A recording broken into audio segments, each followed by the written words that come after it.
भारत, एक ऐसा नाम जिसकी खुशबू सदियों पहले ही समंदर पार पहुंच चुकी थी।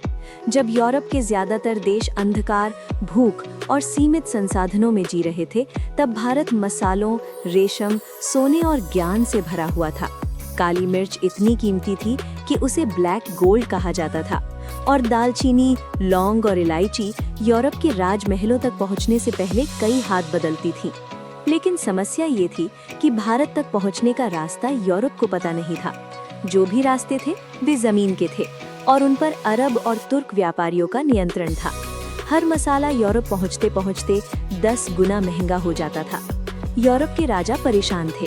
उन्हें भारत चाहिए था, लेकिन बिना किसी बिचौलिए के। और यहीं से शुरू होती है एक ऐसी समुद्री यात्रा जिसने न केवल भारत बल्कि पूरी दुनिया का इतिहास बदल दिया। इस कहानी का मुख्य किरदार था Vasco the gamma. Vasco the gamma का जन्म 1460 ईस्वी में पुर्तगाल के साइनस नामक शहर में हुआ। वो एक नौसेना अधिकारी था जिसे समुद्र, हवाओं और सितारों की अच्छी समझ थी। वो शांत स्वभाव का नहीं था, बल्कि कठोर, अनुशासित और कभी-कभी निर्दयी भी था। 15वीं शताब्दी के अंत में पुर्तगाल का राजा था किंग मैनुअल प्रथम। उसका सपना साफ था।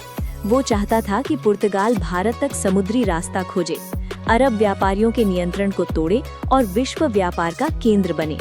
राजा जानता था कि ये काम आसान नहीं है। समंदर अज्ञात था, नक्शे अधूरे थे, और जरा सी गलती मौत का कारण बन सकती थी। लेकिन फिर भी 1497 ईस्वी में उसने ये मिशन वास्को द गामा को सौंप दिया। 8 जुलाई 1497 को लिस्बन के बंदरगाह से 4 जहाज रवाना हुए। लगभग 170 नाविक और महीनों का राशन लेकर ये जहाज अनजान समुद्र की ओर बढ़ चले। किसी को नहीं पता था कि वे कभी वापस लौटेंगे भी या नहीं। जहाज अफ्रीका के पश्चिमी तट के सहारे दक्षिण की ओर बढ़ते गए। रास्ते में कई नाविक बीमारी और थकान से मर गए। लेकिन सबसे खतरनाक मोड़ था केप ऑफ गुड होप। ये स्थान समुद्री यात्रियों के लिए मौत का दूसरा नाम था।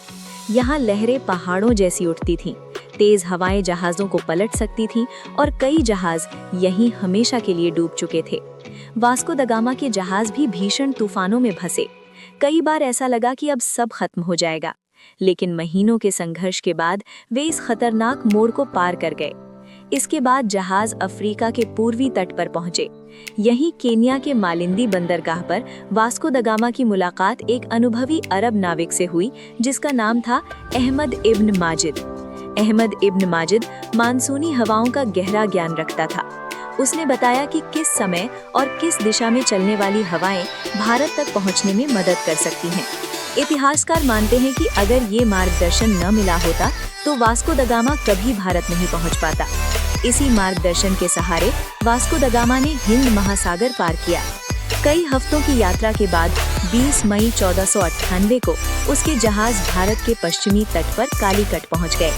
कालीकट, जो आज केरल का कोझिकोड है, उस समय भारत का एक प्रमुख व्यापारिक केंद्र था। यहाँ का शासक था Zamorin. Vasco the gamma Europe का पहला व्यक्ति था जो समुद्री रास्ते से भारत पहुंचा था। लेकिन ये याद रखना जरूरी है कि भारत की खोज नहीं हुई थी। भारत पहले से ही एक समृद्ध और विकसित सभ्यता था। शुरुआत में व्यापार की बातचीत हुई, लेकिन वास्को द गामा जो तोहफे लेकर आया था वे जमोरिन को प्रभावित नहीं कर पाए। अरब व्यापारियों ने भी उसका विरोध किया। बाद की यात्राओं में वास्को द गामा और अधिक आक्रामक हो गया। उसने भारतीय जहाजों पर हमले किए और बल प्रयोग से व्यापार स्थापित करने की कोशिश की। यही वो मोड़ था जहां से भारत में यूरोपीय हस्तक्षेप की शुरुआत हुई। पहले पुर्तगाली, फिर डच, फिर फ्रांसीसी और अंत में अंग्रेज। वास्को द गामा की ये यात्रा केवल एक समुद्री खोज नहीं थी। ये उस दौर की शुरुआत थी जिसने भारत के इतिहास को आने वाले सदियों के लिए बदल दिया। 1524 ईस्वी में वास्को द गामा कोच्चि में भारत का पुर्तगाली गवर्नर रहते हुए मृत्यु को प्राप्त हुआ। लेकिन उसकी यात्रा आज भी इतिहास के पन्नों में दर्ज है। इसलिए नहीं कि उसने भारत की खोज की, बल्कि इसलिए कि उसने यूरोप और भारत के बीच समुद्री संपर्क का रास्ता खोला। भारत तब भी महान था, आज भी महान है और हमेशा महान रहेगा।